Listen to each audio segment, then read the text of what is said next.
เฮือนน้องน้องดาอายนะงานมาจะกลุ่มที่เป็นกลุ่มฝ่ายทับเอาอายโอ้ที่ส่งคนนี้น้องเป็นอะไรเฮือนนะงานมาจะนาที่เป็นตาสักมาพงอ้อนน้อยลงเพราะอาย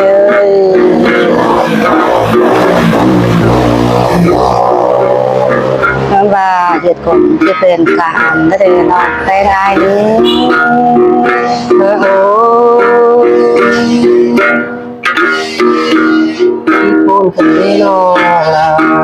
ดีเฮินนาถ้าว่าตามคู่ที่เป็นคู่กันปีเพราะอาย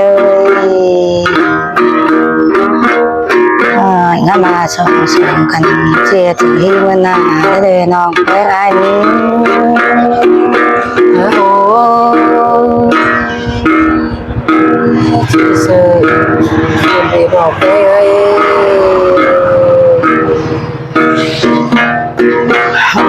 เฮินน่ะถ้ามาปัดว่าไปใน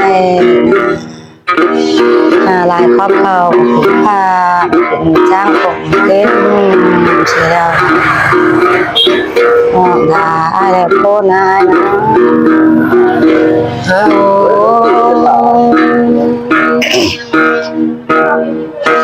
ที่มาซื้อคนนี้ลงมา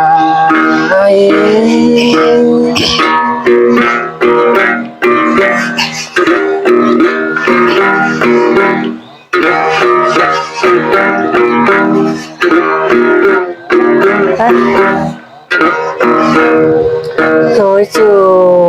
ไอ้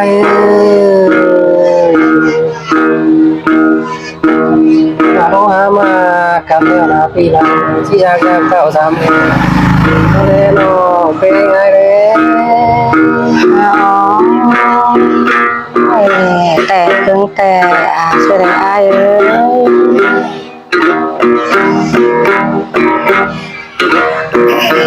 โอยจูไอ้พี่ก็จะยังแสงต้องสามแบ่งจูบนรถเลยน้องนายเด้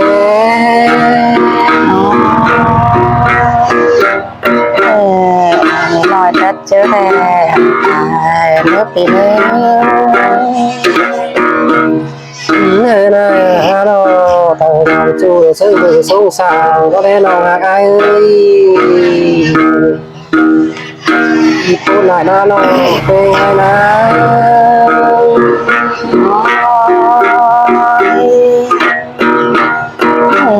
โคนาน้องนะว่าโคนาพี่นะเฮ้ยนะน้องตั้งสาวจีกายมาเห็นดูมาล้อน้องเฮ้ยที่พูดเป็นเลยน้องละไอ้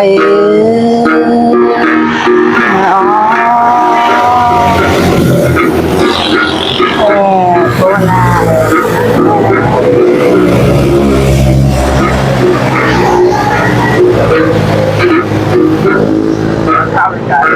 เลยนะเราตั้งแต่งเต้าทำจูบนะที่ใกล้เข้าลูกนะเราน้องเป็นไงเรา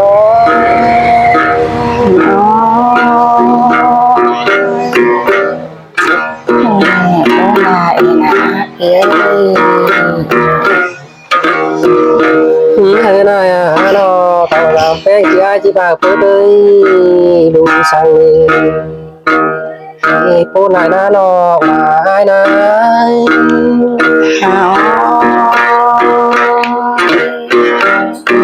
พูดนะพี่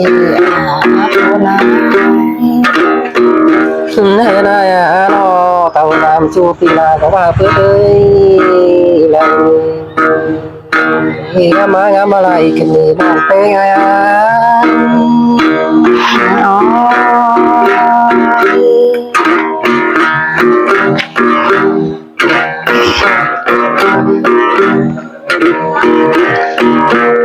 เฮินน้อง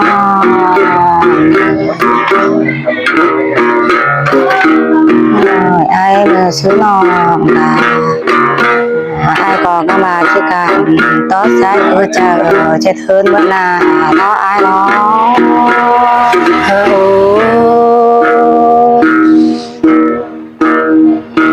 ที่คนใจไอ้คนนี้น้องเป็นไงเงินนะมาที่ข้างตลาดจูแต่งเรื่องกินน้อไอ้เป็นแต่ชายแต่เนื้อจะรอหน่อยนะ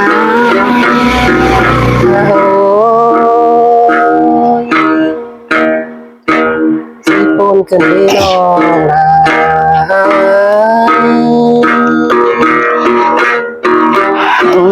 เฮินยังไงเป็นแต่ดูตานซึมซอกีฬาเองฟังจะหักเงินนี่ตามสั่งคนมาทำละขอรู้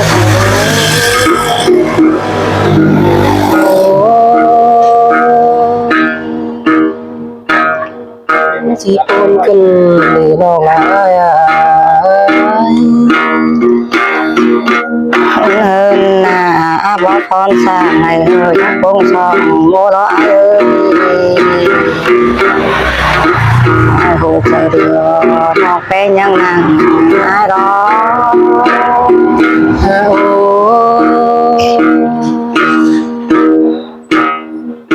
ที่คนกันเลยจู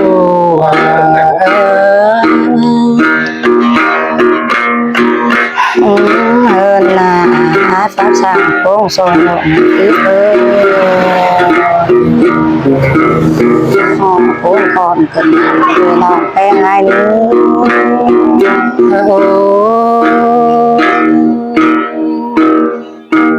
ที่มายิ่งสื่อกันเลยจู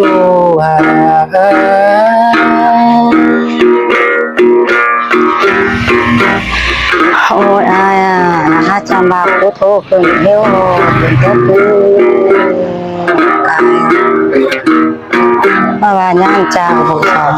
เขาหน้าไปชิดแล้วเอสายสักหน่อยโอ้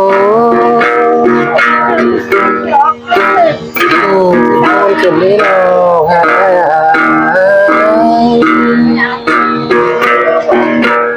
เฮินน่ะถึงนอนลาไอ้ก่อนยังนานเวลาฟังฟ้าดูเสียงไอ้เนื้อจะพักเงินนางอยู่ทาฟังเสียงเลี้ยงว่าอันรอไอ้รอโอ้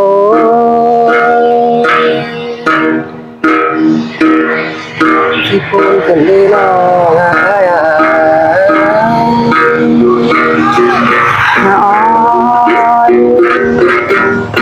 งเฮินยังไงมีเธอตุนอันป้าตาโลดเธอสองตัวมันอันป้ายตา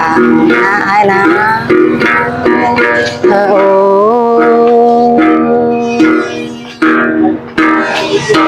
ที่จะเข้ามาเป็นชาวไทยคนได้จูลาเดเฮินมาสร้างจูน้องดาเอโซนองบุญกันแท้มีเธอบุญไอ้เป็นน้องแป้งขอเอโซนั่งกินทอนไอ้เนาะโอ้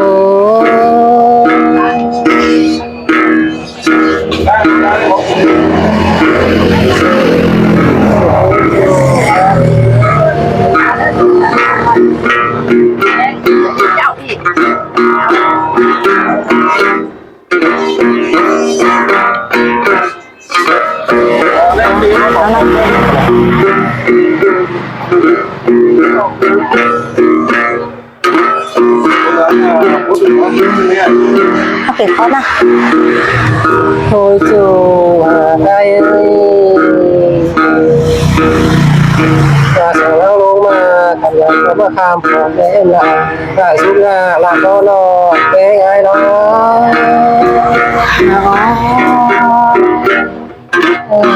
dạng bạc mà lò thì ai ơi xin lê này nó คานเป็นเมื่อค่ะฟังแล้วเอ็มละสุดงาที่ว่าเสรี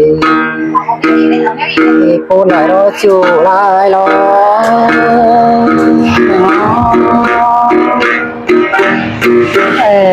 ตามเขาเลยพนสัญญา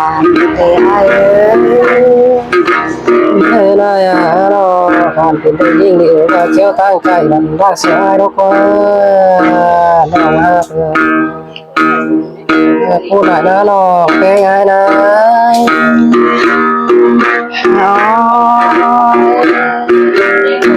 ตั้งแต่แม่นอนให้พอไปชิมยาเลย เฮ้ยนางามงามบลายกันนี่น้องเป็นไงยางามบลายถ้าเพิ่งจะรู้สึกว่ามานะน้องฮักให้